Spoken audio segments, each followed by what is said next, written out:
We are going to begin the funeral service for Mrs. Genya Kolodizner. If you have a cell phone, I'd ask you kindly to place it in the silent mode at this time or turn it completely off. I'd also like to welcome everyone via live stream on behalf of the family. Thank you for attending as well. Services will be conducted by Rabbi Levi Notik.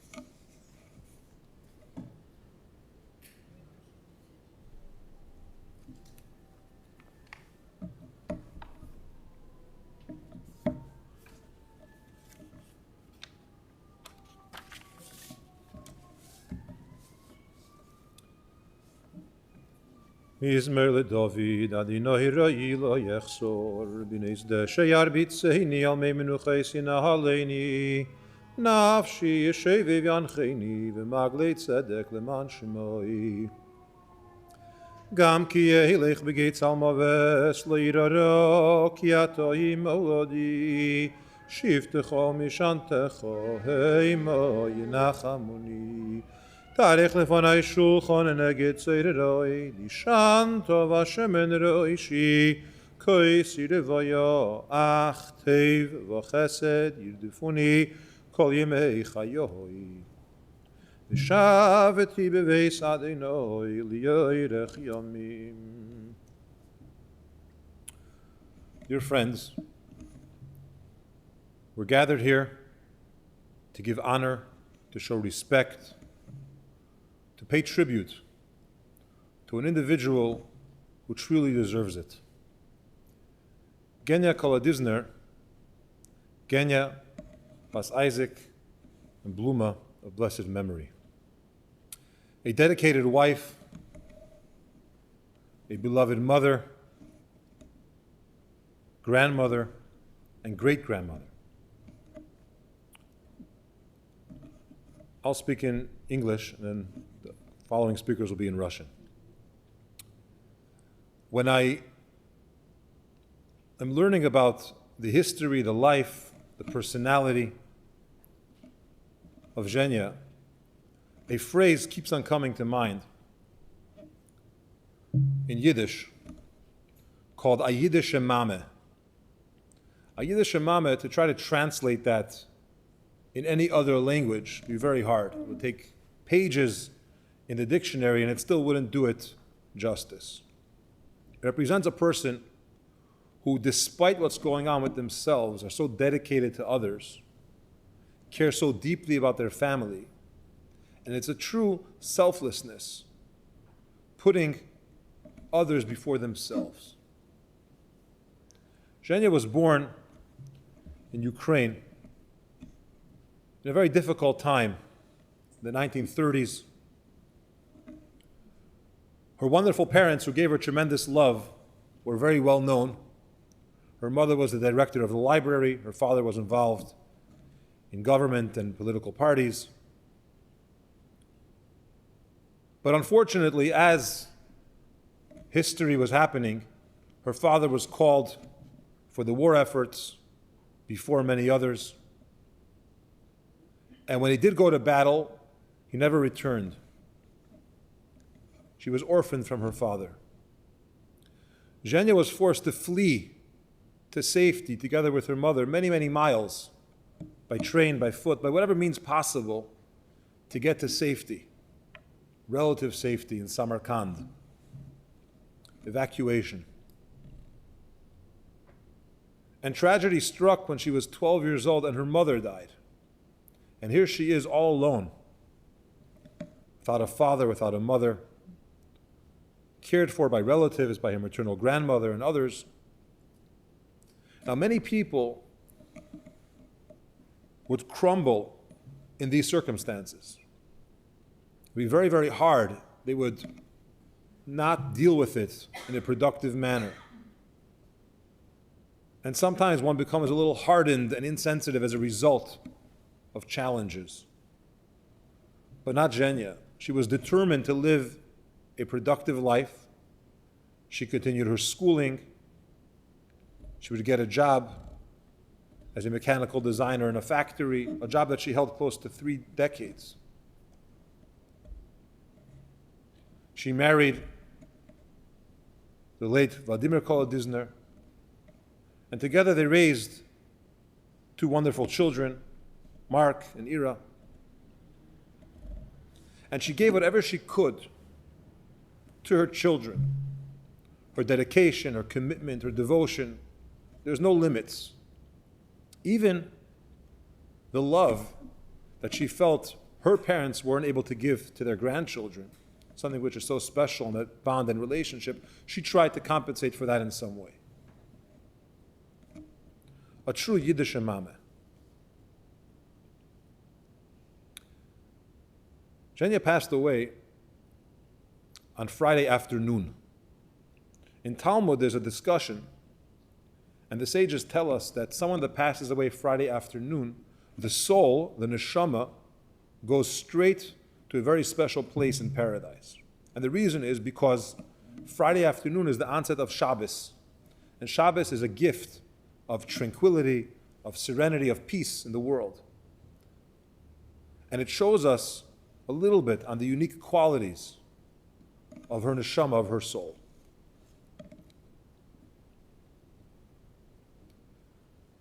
When she immigrated to America, immigration is not easy for anyone. But again, she was thinking about her children and what she could do for them, being available, helpful, taking interest. It didn't matter if you were 2 or 52. She cared deeply and inquired and took interest. Do you need help with anything? How could I be there for you? Is everything going well? It's a deep care for her family. She loved her grandchildren, Mark and Helen's Alyssa and Joshua, should live and be well, and Ira and Roman's Juliet, should live and be well. And whatever she could to help, to assist, even just to ask. But there was this deep love that was constantly there. Genya cherished Jewish holidays. It was so special to her on Rosh Hashanah that her whole family got together to start the new year. Or after Yom Kippur to break the fast together. It's tradition, religion, family, all these values so strong and so deep. In just 1 week is going to be Rosh Hashanah. And as the shofar is blown, and we sound the trumpet in the synagogues all over the world, we're reminded of the call of the shofar, of what's really important in life. And when we reflect on the way Genya lived her life, on her relationships, on her personality, on her everyday conduct, there's so much that we could try to emulate, to copy, to do in some manner. King Solomon, Shlomo HaMelech, the wisest of all men, he said, "V'achai yitein el liboy," which means the living shall take to heart. Unfortunately, it's a time that we need to say goodbye to the physical part of a person, but something lives on. Their soul, their spirit will never go away. And when family and friends, and in general the community and our nation, when we continue to emulate and try to live with these type of qualities of commitment to family, of selflessness, of care, we continue her soul. It continues to live on and really to blossom in this world. Genya was a wonderful cook. She had good taste in designer and clothing. Had a great attitude about life. Was soft-spoken. I think the way to really sum this up and try to describe is that expression of a Yiddish mame. Something that should continue in the spirit, in the neshama, forever. We're going to hear from family members. We'll start with Mark.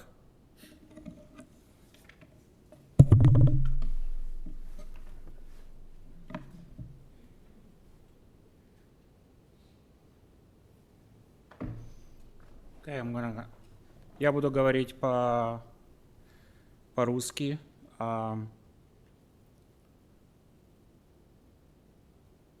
У меня очень цепкая память, и я очень хорошо помню самые мои первые впечатления о маме. Она мне всегда с самого детства, я не знаю, с 5 или 6 лет, она мне всегда рассказывала очень интересные истории. Она мне рассказывала истории про известных полководцев. И это очень сильно мне привило любовь к истории и вообще к чтению. Она первая, которая меня научила читать.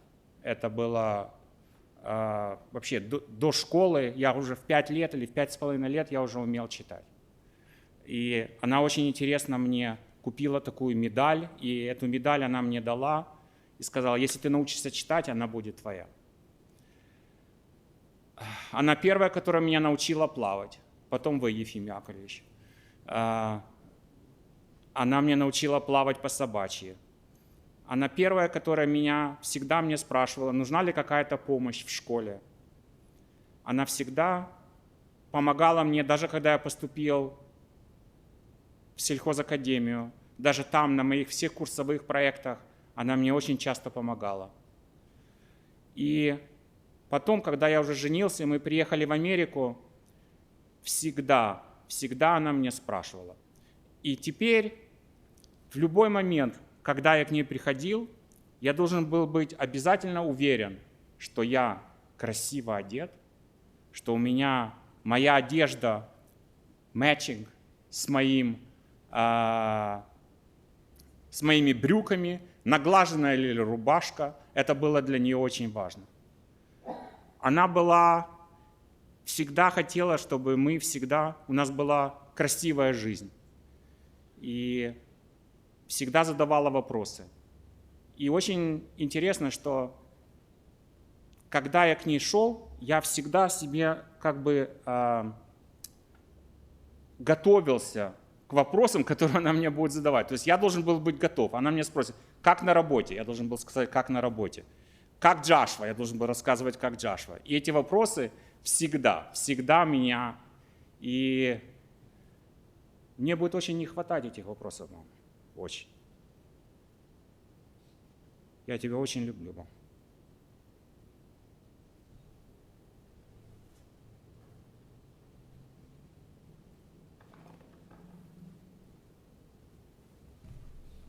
Here from Irina.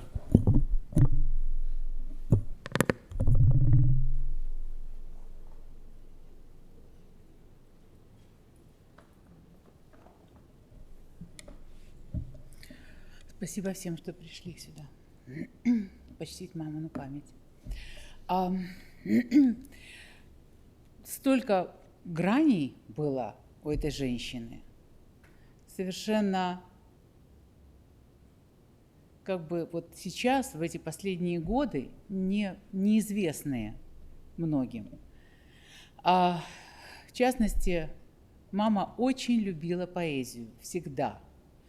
Когда она была ребенком, подростком, у нее был очень красивый голос, и она выступала на больших собраниях с удовольствием. У нее такие были очень хорошие артистические данные, которые пошли потом и дальше генетически. И уже будучи в преклонном возрасте, она с удовольствием устраивала, с большим интересом устраивала поэтические вечера, поэтические чтения в Forever Young. Очень готовилась, находила самых интересных поэтов. У нее были очень интересные темы, и она отдавала всю душу, то есть она просто этим жила. И я посвящаю это стихотворение моей мамочке. Я очень постараюсь сдержать слезы. Вернуть бы маму на мгновенье, сказать все то, что не успела ей сказать, обнять, как прежде, нежно, нежно, и гладить плечи, руки целовать, и рассказать, как не хватает, и попросить прощения за все. Сидеть, прижавшись, рук не отпуская, и говорить ей обо всем. Ведь знаю я, что в дверь квартиры войти не сможет мама никогда. Не поцелует, не прижмет, как раньше, не спросит, как мои теперь дела. Мамулька, милая, родная, осталась только память о тебе и боль, что бьет и время не спасло. И по тебе скучаю очень сильно, мама. Скучаю так, что трудно рассказать, как я хочу, чтобы ты была бы рядом, но нет пути, дороги нет назад.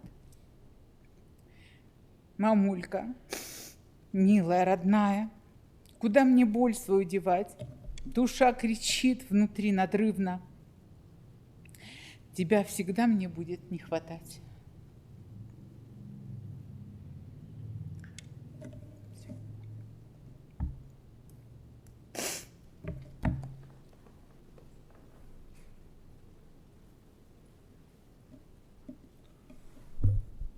Hear from Genya's granddaughter, Lisa.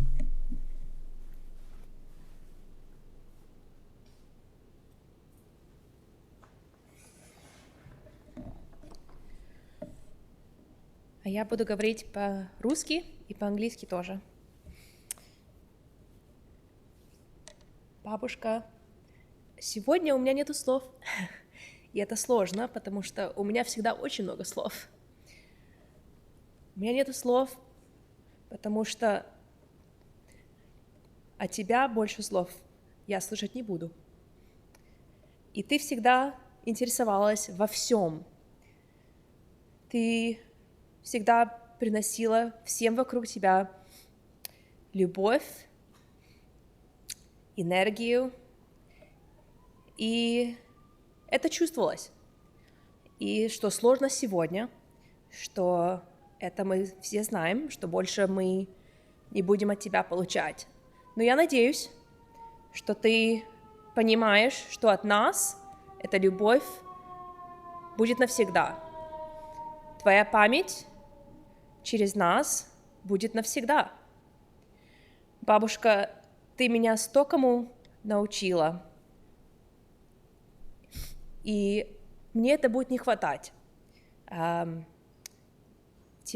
Те, которые тут не знают, моя бабушка, мои бабушки, я две, они меня вырастили. Когда мы приехали в Америку, мои родители, папа пошел работать, мама в школу, и у меня были бабушки и дедушки тогда. Бабушка Женя меня научила, как себя вести красиво. Она меня научила, как красиво кушать, как красиво одеваться, как искать все красивое в жизни. И, бабушка, я надеюсь, что ты видишь сегодня, и ты будешь видеть от нас эту красивую жизнь, которую ты хотела нам создать, и которую мы создаем в твоей памяти. Мы тебя очень любим, бабушка, я тебя очень люблю. И я знаю, как ты меня любишь тоже. И я хочу, чтобы ты знала, что я это чувствую. Конечно, могла бы больше звонить, я знаю. Но я хочу, чтобы ты знала, что я про тебя думаю каждый день и буду думать каждый день. Я тебя люблю.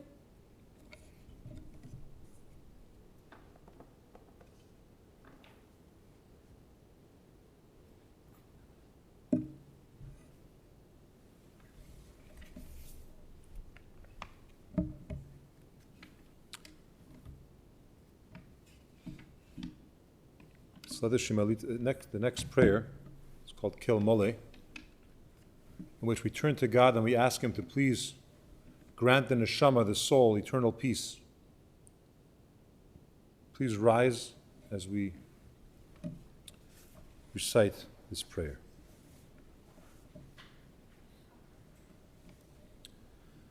אל מלא רחמים שויכן במרוימים המצי מנוחה נחנו על כנפי השכינו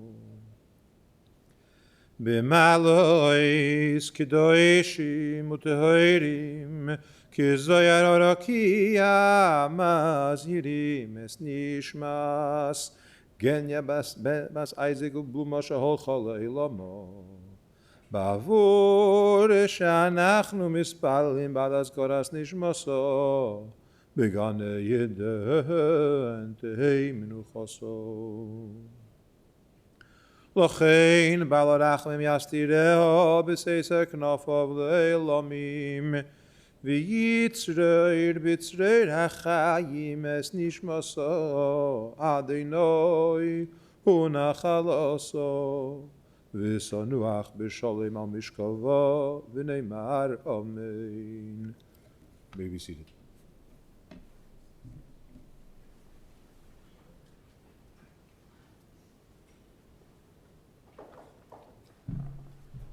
This concludes the service here at the chapel.